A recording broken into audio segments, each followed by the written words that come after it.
Cord. Welcome back to the Contacts Coaching Podcast. We are blessed to be joined today by the legendary Stu Walters, former boys basketball coach, longtime athletic director at Soquel High School, where he still serves in that position. Coach, thanks for being here today. Sure, my pleasure. Thanks for having me. Hopefully I don't make it too boring. No, it's going to be great. I've been working to get you on for about 6 months, and I finally pinned you down. So now we can finally get to it. So why don't you take us through your background as a coach, as an educator, as an administrator? How did you go from A to B and end up where you are now? Oh boy. All right, let me think about this. I grew up in Aptos. I went to Aptos High. Was a 3-sport athlete there, and my dad was the first baseball coach and athletic director at Soquel High. So I'm sitting in his chair right now. That's super cool. Yeah. Real quick, at 23, I came home from Chico State, the best 7 years of my life at the Harvard of the West. And and I didn't have a job. I moved back to my house, and my dad comes home one day and says, "Hey, I need a girls basketball coach. Can you coach the girls basketball team?" I'm like, "Dad, I don't want to coach girls." And he goes, "All right, no sweat. Then I'll put a bed in the garage for you, and you can sleep there." And I go, "All right, I'll do it." And so, yeah, I thought I was going to do it for a year, and 8 years later, I was still doing it. And that was my first coaching experience. But anyway, I got out of Chico State and got some jobs in industry. I worked in the disk drive at industry for Seagate for about 3 years, and then I got a job at Lockheed Missiles and Space over the hill, building the MX missile for the submarine, nuclear submarine. And so I think I worked at Seagate for 3 and Lockheed for 7. So 10 just miserable years of my life. I hated every day of it. I had nothing in common with the people. I don't know. Anyway, so I started coaching, and then I was working at Seagate and Lockheed at the same time. So I come home and coach, and that was when I was happiest, coaching girls basketball, So anyway, at one point I was single. I was living with my cousin in Aptos, and I decided, all right. And my cousin was a football coach.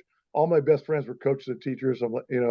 I'm getting up every, July 10th, driving over the hill to Lockheed, and then driving in the traffic home.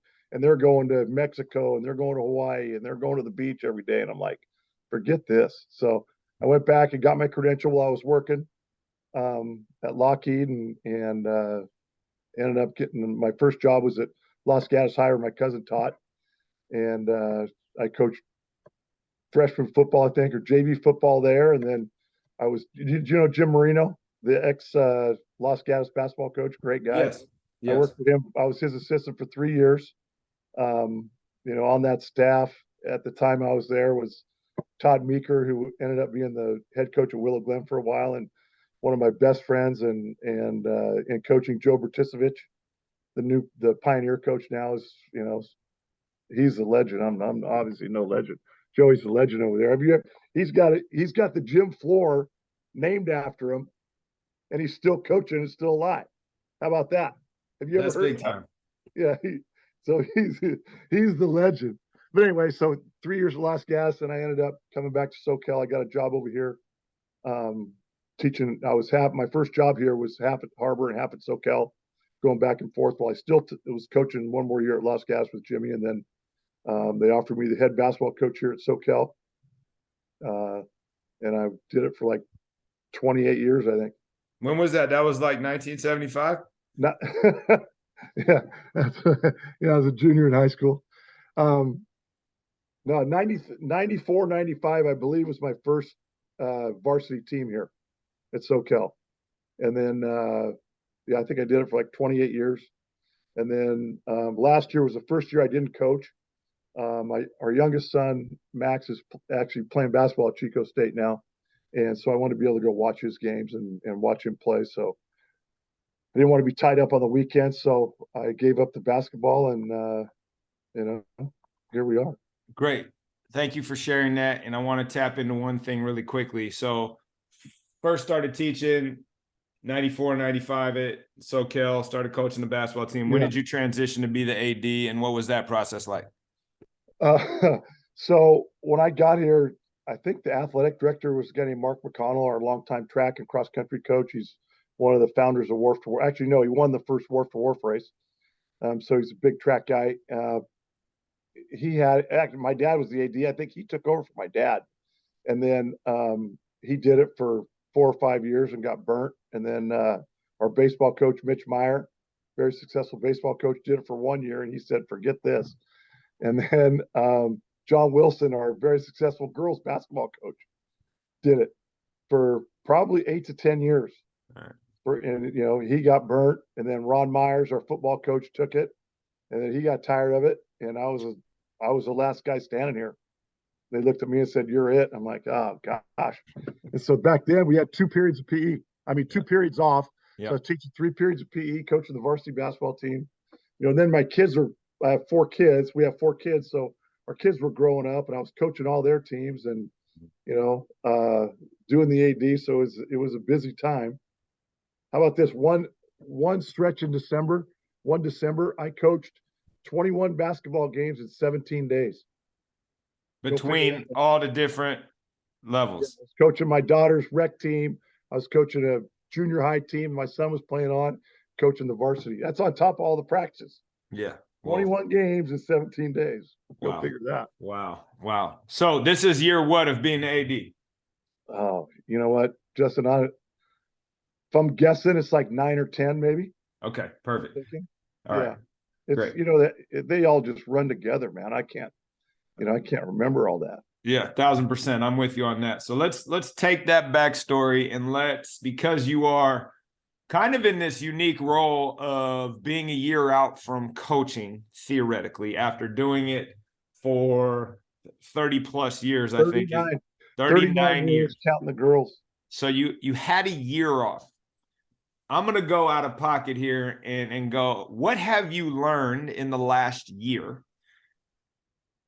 being out and not having the responsibility of showing up day to day as a head coach, being able to just be the AD, being able to be a parent, being able to observe, right? So now you've gone from in the mix to I'm an observer.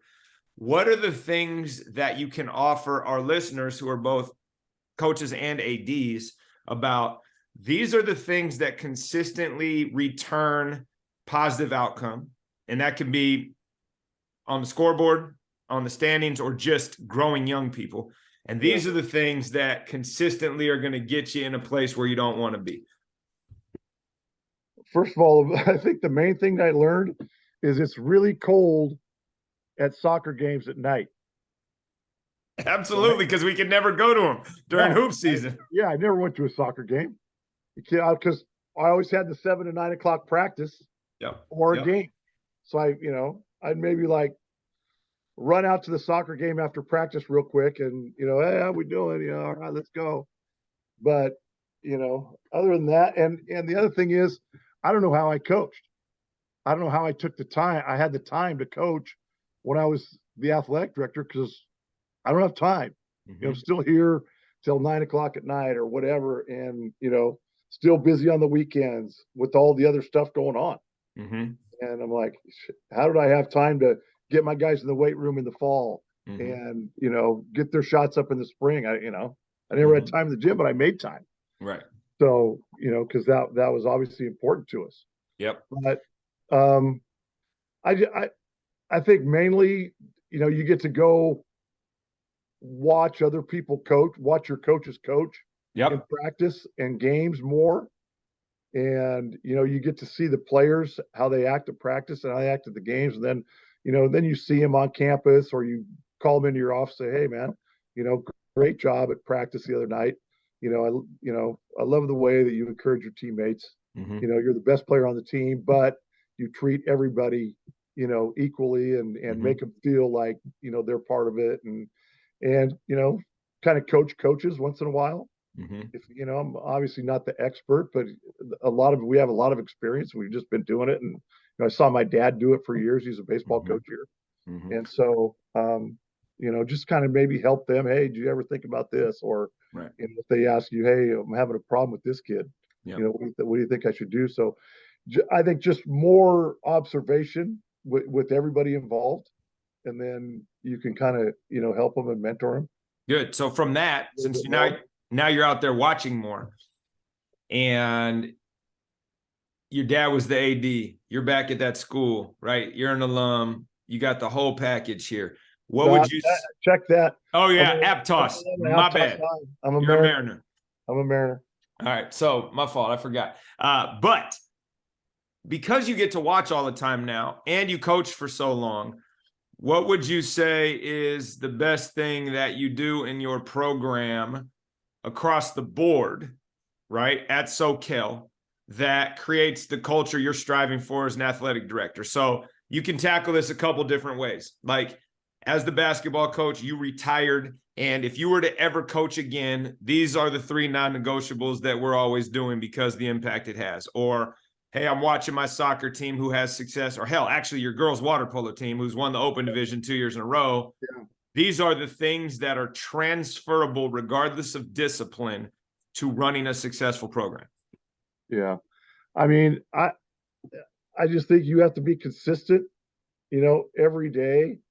And if you tell them something, you got to follow through on it, and I just got like toward the end, last however, I don't know how many years, I just wanted my guys to be good guys, and probably more than anybody, if you got the best players, you're going to win 95% of the time. Right. And we can't go out and recruit guys. We can recruit them off our campus, and we can pick and choose who, and that's the biggest thing for me is you're a teacher and they put a bunch of kids in your class, and you can't say, hey, all right, I want 1, 2, 3, 4, and the rest of you guys are gone. I'm going to teach these 4. Right. You got to teach, and especially in 9th grade PE, you get them all. Yep. It's not like you're teaching, the highest level math class, and, chances are you got some pretty good kids in that class. Mm-hmm. Not that, you don't have to motivate them. Right. They're in the highest level class. They're motivating themselves, and so I guess back to it is you get to pick the guys, 12 or 15 guys that you want to spend 2 hours a day with every day. You don't get to pick the guys in your class. So you pick those guys. And if a guy's a really good player, but maybe not a really good person, and you've known that for 3 years, you know what, we're good. You go play down at the park, because I don't want you to wreck my day. I don't want you to wreck my day every day for 2 hours. Yeah. I just had a conversation with our new coach about that. Yep. The other day. I said, don't let them wreck your day. Yep. So what's the advice you have, given your experience, on privileging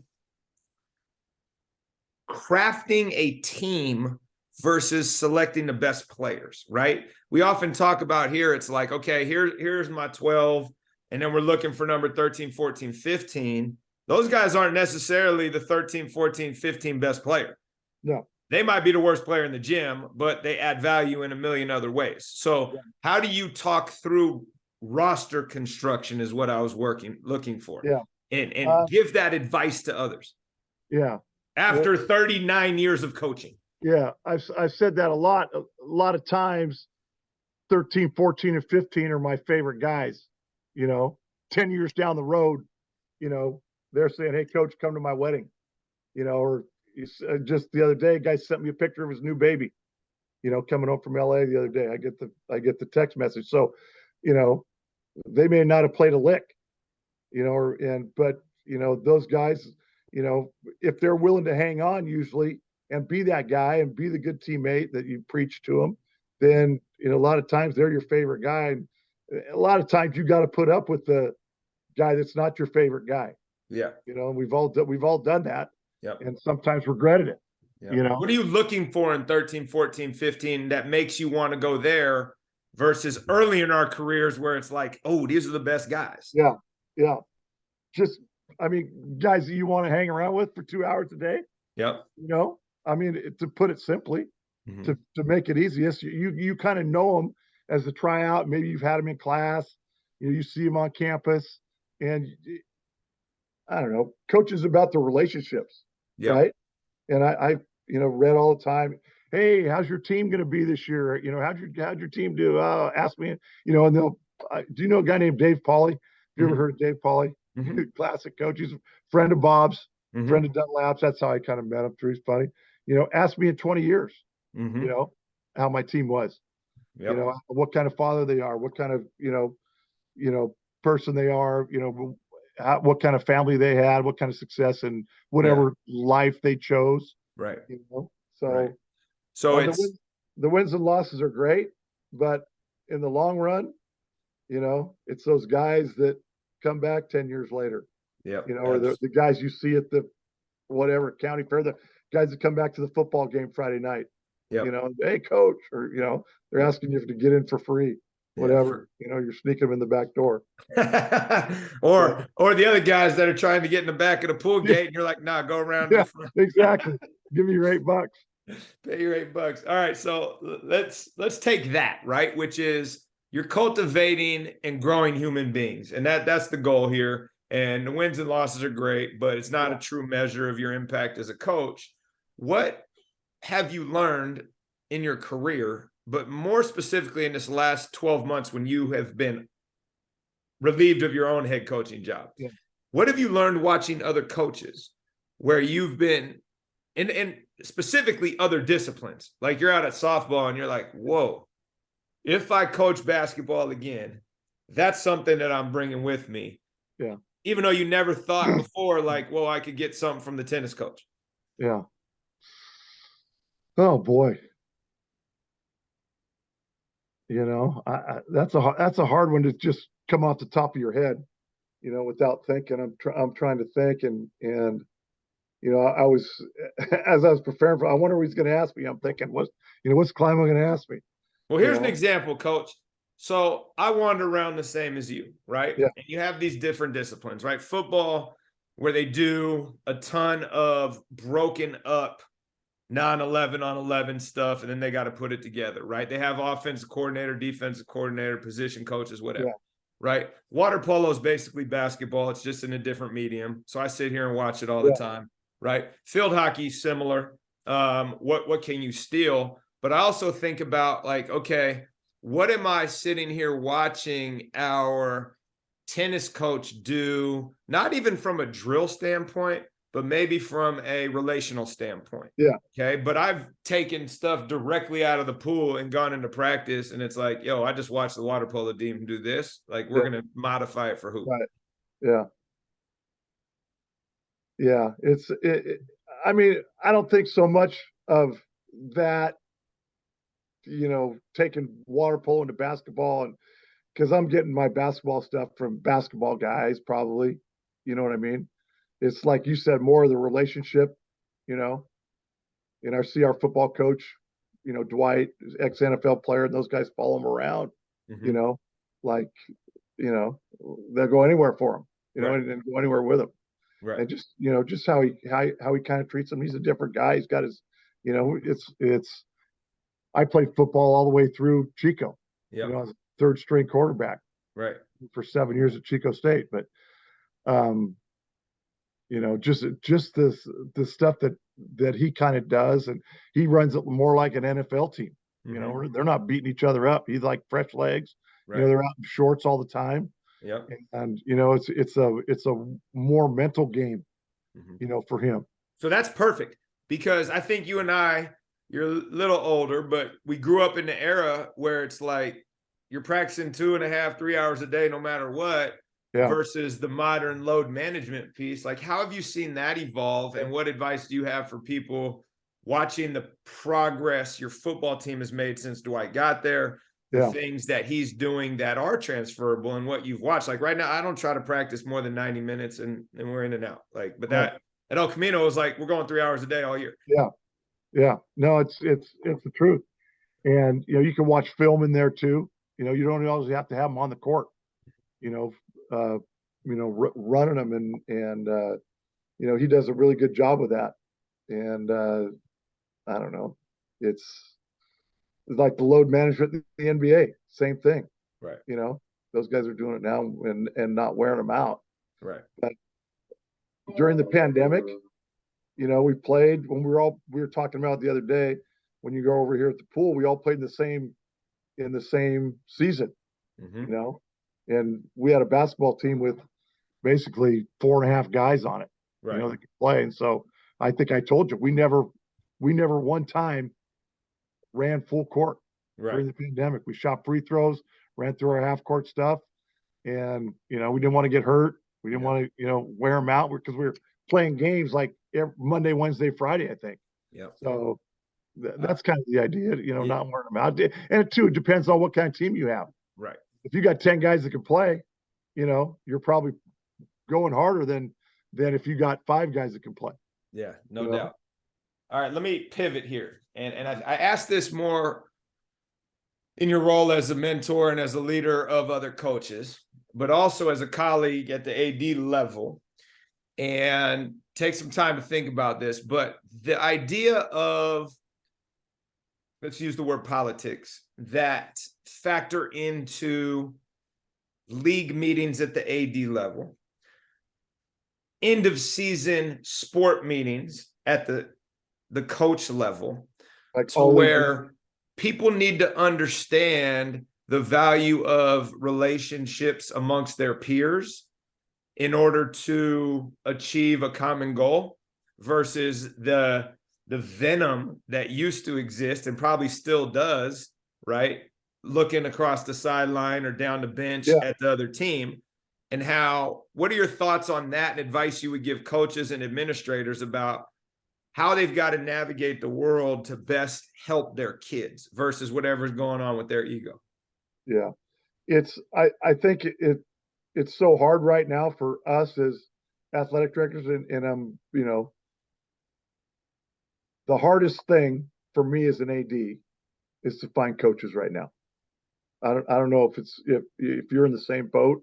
You know, in the private school, you might have guys on campus that, you know, you require them to coach or you require them to do something. You know, we don't do that. You know, and so the hardest thing is to find coaches and to find quality coaches. You know, if I add them up, I mean, we're pretty good right now. I would say we got maybe 5, maybe 6 coaches, assistants or head coaches that are on campus. Maybe not even that. Maybe 5. You know, and so now we're going out in the community trying to find people.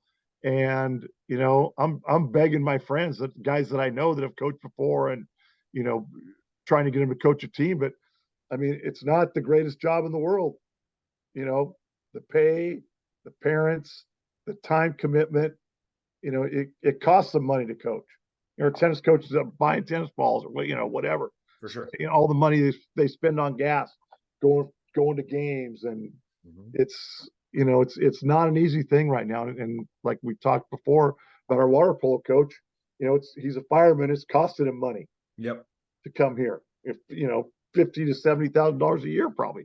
Mm-hmm. You know, they could be working overtime or extra, or not taking those vacation days to come to the game, or, you know, go to practice. So that's the hardest thing, is to find coaches. And then you get people why are they coaching now? You know, they're not teachers. You know, they're coaching because I asked them, or they got a son or daughter on the team, and then they're here for 3 years and they're gone. You know, my daughter's not here, I'm gone. Why would I stay? You know, and so that's the hardest thing, is to find people. Then you get those guys all in a room, and what's their motivation? You know, a lot of times it's their ego. You know, and a lot of times you get people in there that don't get it. Yeah. You know, don't get why you're here. Yep. You know, and I don't know. It's not easy, and you're lucky. You know, if you get a group that can get along and kind of gets it. I think our athletic directors in our league right now, I mean, we got a good group of guys. Yeah. Get it, and we all like each other, and we like going to the meetings. Yep. And you know, if somebody's got to change a game, it's not that big a deal. Right. You know, and it's not like, you know, somebody's out to get an edge most of the time. get an edge on somebody, Mhm. or it's a good group, but sometimes we've all sat in those coaches meetings, Mhm. and either, like you said, the ego's involved, and guys are just not good guys. Mhm. You know what I mean? Or they're just so clueless that Right. So why. how do you navigate that? What's your advice for a new coach going into that situation, first time into your meeting? How do they operate in good faith and still put the best interests of your athletes there? Yeah, I mean, I just always tried to keep it real Yeah. and honest, but some guys are just out. Some guys will, like in an all league meeting, for instance, will vote for somebody that doesn't deserve all league just to keep your guy off of it. Mm-hmm. You've probably seen that, Absolutely. And then I sat in an all league meeting where one guy voted for the MVP of the league of a guy that was not even a starter on the team, on the other team. I'm like, I go, do you realize this guy's but he killed us? Well, yeah, but because you were losing by 50 at halftime, he played the whole second half and got 30 on you, so now he's the MVP of the league. Are you kidding me? Yeah. So they just don't know, or don't get it, and then some of them are just not good guys. Yeah. And so I think, if you go in there and you got to be real, and you got to be honest, and you got to, don't get confrontational and Yeah. try and explain to them maybe, Yeah. but sometimes you can't. Yeah. Let me. Sometimes it's just. Yeah. It's we've all been in there, so that's Yeah. why I'm trying to prep Yeah. these young coaches. Yeah. So I would just say, hey, just be real, and don't. If your kid doesn't deserve it, don't push it. or don't nominate them. Right. Right. It just don't nominate him if you don't think he deserves it. Yeah. If you think he deserves it, fight for him or whatever. Right. Be real about your team, and Yeah. some guys aren't. Yeah. Like there's six all league spots, and if your guy's not one of the best six, why are you nominated? Right. Right. So, all right, let me pivot on this because you said something I thought was really interesting. Parents coaching kids, and they're coaching until their kid's gone and they leave or whatever. Yeah. I try to veer away from that intentionally down here for obvious reasons, but not everybody has that luxury. So how do you rephrase? What are the expectations that you have for parent coaches? How do you help them understand how to best present, regardless of the optics, because they're going to be what they are? Yeah. But I guess hedge against that. Right. What are the ways you've seen it done well? What are the ways you've seen it done poorly? And hell, I mean, you did it yourself. So like, what are the things that were a challenge? What are the things that, you found that were really valuable? Yeah. I so much enjoyed coaching my kids, all four of them. My girls were not very good basketball players, but I coached them in the youth league and, had fun with it. My two sons played for me for both of them for 4 years. Max played on the varsity halfway through, but Sam was a 4-year starter. And they were both really good players and really good teammates and great kids. So I never had a problem, and they grew up playing with all these guys. Some of the parents probably may have had an issue with it, but I think most of them didn't because it was, because of who they were. Well, they both played college basketball. So I think the proof's in the pudding. Yeah. Yeah. And I don't think there was really any much argument for it. I was probably a little bit harder on them than I was on anybody else, as far as, getting on them for dumb decisions. And, and they don't say much to me about it, but their teammates, when we're, like Sam's 26 now, if we get a couple of his teammates down at beer 30 or whatever, and they're, oh, coach, remember the time, that you jacked Sam out down at Palma, the one time, coming out of timeout, I think, all right, we're going to move it 4 times before we shoot it. And he comes down wide open, launches, the ball's halfway to the rim, and I got a sub at the bench, and it swishes, swishes. I don't care. I freaking torched him for, 30 seconds, and the ball went in, and everybody's like, why are you taking him out? That ball just went in. I'm like, hey, just got, Yep.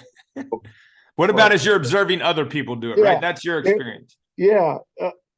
You just got to help them, and let them know that other people are watching, like you said, the optics and everybody's watching. So, you got to be real about it. You got to be real about your kid. Mm-hmm. And I'm just thinking I think our girls soccer coach has a daughter and on the team, but he coached before. He Right. coached, I think, before his kid was born at Aptos in Santa Cruz. Yep. Won a couple CCS championships, so he gets it. And I haven't seen, his girl was whenever I went and watched, she was on the bench. Yeah. So obviously he's got that, but and I can't think of anybody else. Our water polo coach, coach his two kids, but one of them's playing in college now, and the other one is probably our best player. So it it helps if their kids are the better players, but they got to get it too. Excuse me, I might have to field that question as an AD. Yeah. A parent come in and because they all come in. Well, why is he playing his kid? Well, A, he's probably better than your kid, and B, you didn't apply for the job. Yep. You did. Yep. You know how many times I've had multiple candidates for a coaching job in the last 10 years? Two. There you go. When we hired our basketball coach and hired our baseball coach, I had two each. I had Yep. to choose from two guys. Yeah. So nobody's applying for these jobs. All right. I got another question that just popped in my head since you're here. Yeah. Let's talk about parent meetings / reach out / hey, I want to talk to you, coach, about X, Y, and Z, but I don't want my kid to know I'm reaching out to you. Take me through your process there. Well, first I kind of tell the coach, say, if a parent ever confronts you, at practice, after practice or a game, tell them, no, we're not going to talk about this right now. Email me. I'd love to talk to you about it. Anything. Yep. In the parent meeting, I don't have my slide in front of me, but I say, the things that we can talk about are, your kid's behavior, their grades. I think there's like 3 of them. How they, right. How they treat their teammates, right. or if the coach, you think the coach is mentally abusing your player. Yeah. Right. But the things that are off limits are playing time, number one. Right. You don't know. I tell them, I used to invite the basketball parents anytime, come watch us practice. Yep. Because unless you're there every day for like 6 weeks, you have no idea what's going on. All you get what's come back to the dinner table. Correct. And that's probably totally wrong. Right. So obviously playing time, the ability of another kid. Don't tell me that, Joey is no good, because you don't know. Right. And then, what kind of offense we're running or what kind of formation the soccer team's playing. Right. These guys have coached a heck of a lot more than probably the parent has. Right. And if that's not true, then why didn't you apply for the job? Right. Right. So I mean, Love it's it. Just and the parents are crazy right now. Well, maybe more than ever, right?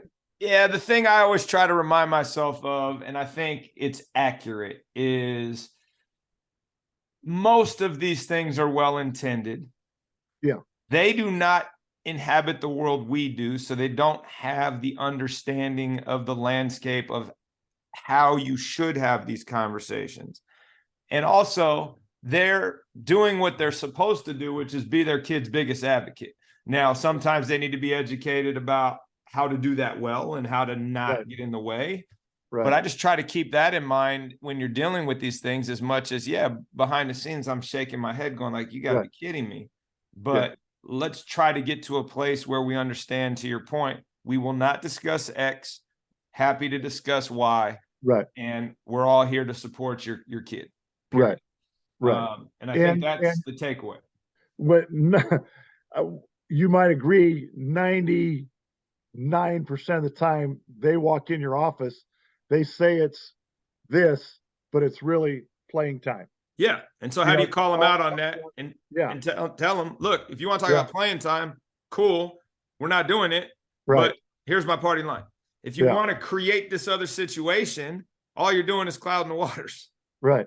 Yeah. So, they might say it's this, but it comes down to my kid's not playing. Right. And so, as a coach, and as an educator, you try and tell your team what's important.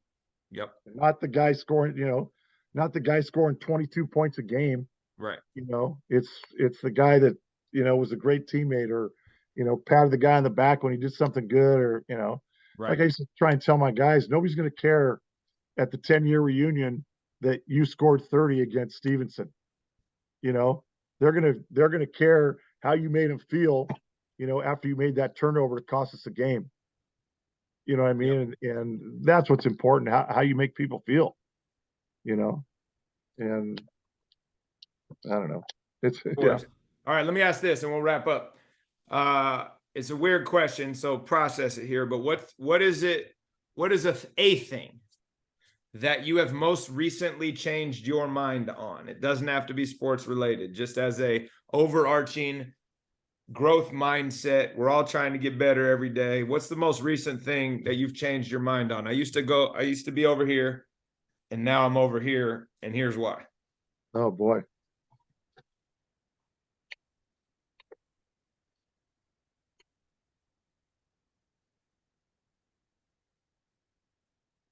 Like what's an example of something that somebody else has said, you think? Oh man, a million different things, but I would say, just simplistic in sports. I used to think that we had to practice a whole lot, and now I try to minimize the time we spend on task. I used to feel that doing a lot of 5-on-0 offensive breakdown was super helpful, and I'm completely and adamantly hardline opposed to that now. Yeah. I think that educationally, I used to think that individual learning input preferences weren't as important as I feel that they are now, as I've parented my own children and I've learned about myself. Like, still, you can talk to me for an hour about like the minutia of something, and unless I can see it in front of me, like, you're wasting your energy, right? Yeah. So I think just anything that, we were talking about you swimming the other day. It's like, hey, this is what I felt that this got out of it, and here's why I stopped, or whatever. Just things that you've made a shift in life based on some logical reason that you concluded on your own because you were reevaluating how you're spending your time or what's important. That's really what it's about. Because we get in routines and habits, and how often are we questioning where we align on something in particular? And I just feel like in this role, we're always challenging our athletes. We're always challenging our coaches. Are we challenging ourselves to grow as well? Yeah. I mean, I don't know. I just think that watching my kids, 4 kids, and I had 3 of them were college athletes. My youngest daughter, my 2 boys are basketball players, obviously. My youngest daughter was a beach volleyball player at UCLA. She walked on to UCLA, didn't get any money, and was on the team and rarely got to play. Now she's at Long Beach and she's getting to play a little bit, but I don't know if I changed, but just seeing them go through what they did. Sam was a walk-on, played for Bob, and wouldn't change that for the world.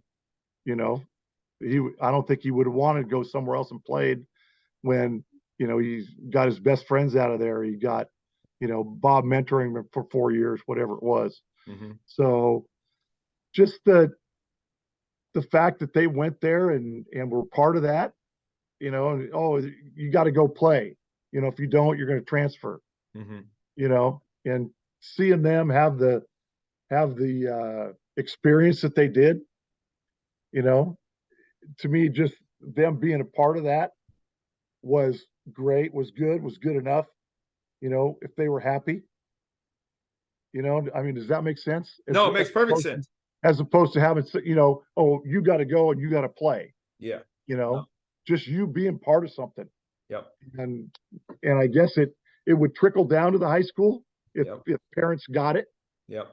And now, and I always told my kids, at some point, there's going to come a time where you're not going to be the best player.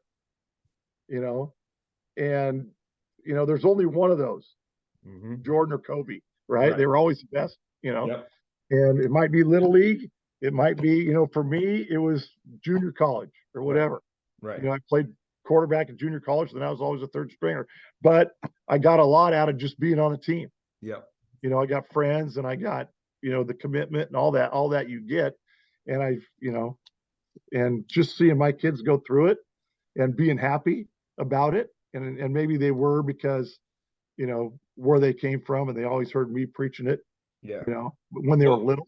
Yeah. I think the takeaway, and this is something I speak about a lot down here, is look, athletics is a vehicle to teach leadership, followership, and most importantly, to learn to be part of something bigger than yourself.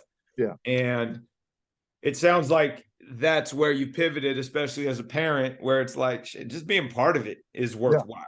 And anybody else that's out there listening who maybe feels I'm not good enough or this, it's not worth my time. It's no, being part of a team is the best life preparation you can have. Yeah. And it's fun, you know, and when people say, hey, you know, what are you going to miss? You've seen pro athletes, Yeah. you know, you retire, what are you going to miss about it?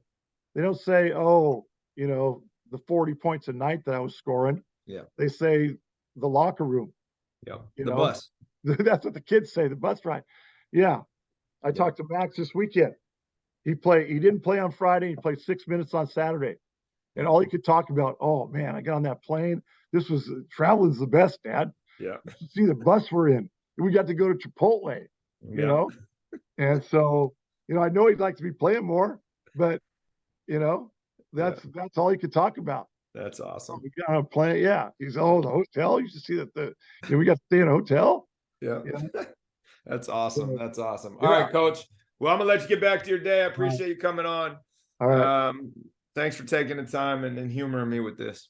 Yeah. Hopefully, you know, it wasn't too boring. Like